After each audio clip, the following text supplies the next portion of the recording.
ఇబ్బందులతో కూతురుతో కలిసి ఆత్మహత్య చేసుకున్న వరంగల్ జర్నలిస్ట్ యోగిరెడ్డి మృతి పట్ల టీయూడబ్ల్యూజే యూనియన్ నాయకులు సంతాపం తెలిపారు. ఈ సందర్భంగా వారు మాట్లాడుతూ గత 10 సంవత్సరాలుగా ప్రభుత్వం జర్నలిస్టులకు కనీసం సౌకర్యాలు కల్పనలో నిర్లక్ష్యం వహించిందని, కాంగ్రెస్ ప్రభుత్వం కూడా ఇప్పటివరకు జర్నలిస్టుల గురించి ఎలాంటి పట్టింపు లేనట్లు వ్యవహరిస్తుందన్నారు. ఈ ర్యాలీలో యూనియన్ జిల్లా నేతలు మద్దినేని గుట్టయ్య, గాడిపల్లి శేఖర్, బాబురావు, రామకృష్ణారెడ్డి, సీతారాం నాయక్ తదితరులు పాల్గొన్నారు.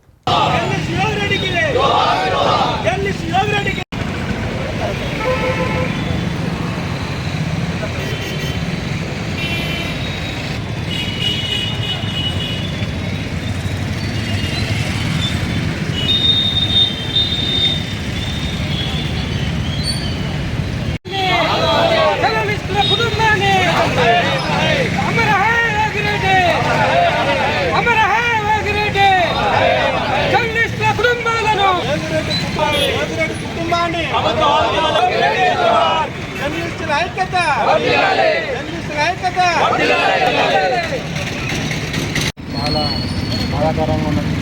వాళ్ళ కుటుంబ చాలా ఇబ్బందులతో ఆర్థిక ఇబ్బందులు గురైనాయి. ఎప్పటికైనా గవర్నమెంట్ జర్నలిస్టుల మీద సానుభూతి పెట్టాలి. చాలా ఇబ్బంది పడుతున్న జర్నలిస్టులు ఏమైనా బయట నుంచి వచ్చి ఏదో జర్నలిస్టులు కూడా రోజు రోడ్డు మీదకి వచ్చి ఏదో ఇంట్లో ఏం లేకుండా కూడా బయటకు వచ్చి ఏదో ఉన్నట్టు అందరికన్నా ఎక్కువ వాళ్ళు సెక్యూరిటీగా పనిచేసే వాళ్ళు జర్నలిస్టులు. కానీ ఎవరు కూడా మన ప్రభుత్వం పట్టించుకుంటా లేదు. ఇప్పటికైనా ప్రభుత్వం పట్టించుకొని వాళ్ళకు అందరికి సాయం చేయాలని, మాకు సాయం చేయాలని మేము కోరుతున్నాం. మేము వారి కుటుంబానికి వారికి సంతాపం తెలుపుతున్నాము. ఈరోజు ఈ యోగి జర్నలిస్ట్ మరణానికి అసలు ఇది ప్రభుత్వ హత్యగానే, ప్రభుత్వమే దీనికి కారణమని కూడా మేము చెప్పగలుగుతున్నాం.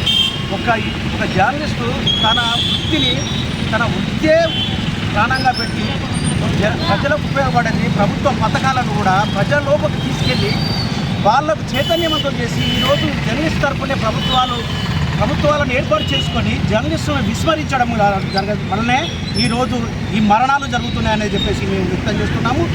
ప్రభుత్వాలు జర్నలిస్టులకు ఎటువంటి కూడా ఇళ్ల స్థలాలు కానీ, వాటికి ఎటువంటి పెన్షన్ కానీ ఎలాంటివి కూడా విస్మరించడం వల్లనే ఈ హత్య జరిగిందని కూడా మేము అంటున్నాం. ఇది ప్రభుత్వం మాటికి ఇది ప్రభుత్వ హత్యలే అని చెప్పేసి అంటున్నాం.